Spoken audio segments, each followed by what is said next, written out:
வணக்கம் ஃப்ரெண்ட்ஸ். இன்றைக்கி நீங்கள் பார்க்க போகிற வீடியோ பார்த்திங்கன்னா டெட் ப்ரான் யூஸ் பண்ணி மீன்கள் பிடிக்கிறது தான். இது பார்த்திங்கன்னா ஈவினிங் ஒரு 6 o'clock அந்த மாதிரி போகணும். ஸோ ஏன்னா கொஞ்சம் அந்த இருட்டுற டைமில் பார்த்திங்கன்னா கொஞ்சம் கடற்கரையில் கொஞ்சம் பெரிய மீன்கள்லாம் வரும், குரலி அந்த மாதிரிலாம்.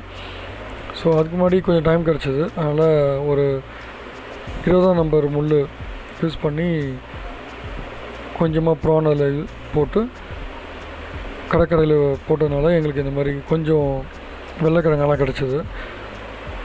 அதுக்கப்புறம் கொஞ்சம் இருட்டினதுக்கப்புறம் பார்த்திங்கன்னா ஹூக் சைஸ் 14 போட்டு ப்ரான் யூஸ் பண்ணி இந்த ஜெட்டிஸ் மேலேருந்து அடித்தோம்.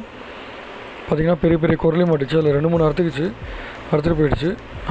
2 மட்டும் தான் லேண்ட் பண்ண முடிஞ்சுது. ஒன்றும் ஈச் பார்த்திங்கன்னா 1/2 கிலோ இருக்கும், இன்னொன்று வந்து ஒரு 1/4 கிலோ இருக்கும்.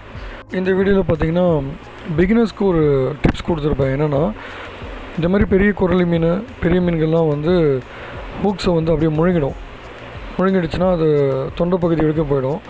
அதுமாதிரி போச்சுன்னா நம்ம டைரெக்டாக இழுத்தால் கூட வராது, ரொம்ப கஷ்டப்பட்டு இருக்கணும், இல்லை ஹூக் வந்து உள்ளே கட்டாயிடும்.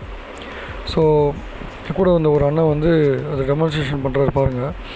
அதை செதில் தூக்கிட்டு அது உள் வழியாக ஹூக்கை வெளியே எடுத்து அதுக்கப்புறம் ரிலீஸ் பண்ணால் ஈஸியாக வந்துடும், ஹூக்கும் கட் ஆகாது. திருப்பி நம்ம இன்னொரு கேஸ்ட்டுக்கும் யூஸ் பண்ணிக்கலாம்.